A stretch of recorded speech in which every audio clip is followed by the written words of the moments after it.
A journal like this has taught me more than an MBA could teach me. I've done over 360 consistent days of journaling every single day, unlearning different things and documenting what I'm learning from others as time goes on. So let's go over all of the things that I used to believe that I no longer believe, because I've grown, journaled, explored myself, lived life. Let's get into it. Before going to college, I had just placed top 10 in my state in a marketing competition. So I went to school for marketing, and I thought that that was going to be my major, but eventually I switched into management information systems with a concentration in business analytics.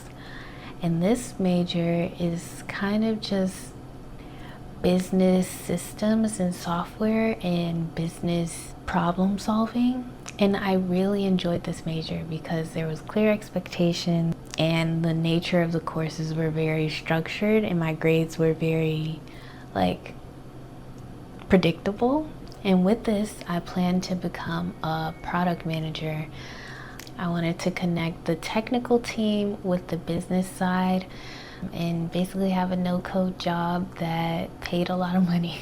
On the way to getting a product manager position, I decided to go into consulting because that was something that everyone said would fast track your way into any company in any position. And I had seen that consultants had easily become product managers after their time in consulting. So I thought that this was the best way to easily become a product manager after I did my time in consulting. Consulting is a job that has a lot of turnover and people quit every year, and it's not a job that a lot of people last a long time in. So I knew going into it that it was not going to be my career of choice.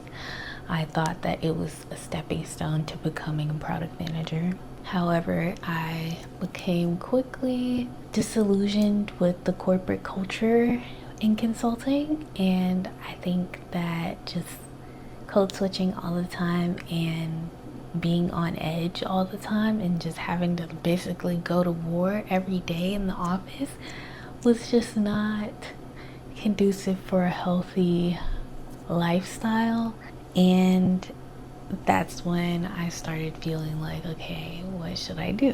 This is when I started realizing that I may never find a job that's oh, this is my dream job, this is the job that I want, this is the job that I think is my career. I don't think that there's gonna be a job like that for me because it's not looking good out here. I honestly question whether people can have loving relationships under a capitalist and patriarchal system.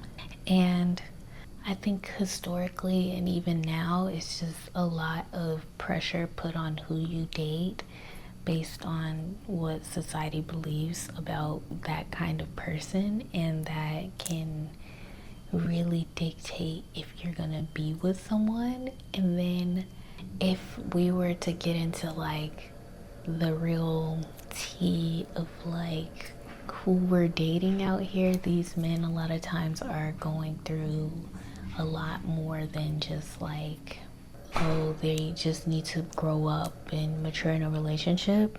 In The Will to Change, Bell Hooks talks about how patriarchy damages men emotionally from childhood, basically. Men are socialized to suppress their emotions. They're forced to perform masculinity through violence, most of the time against women.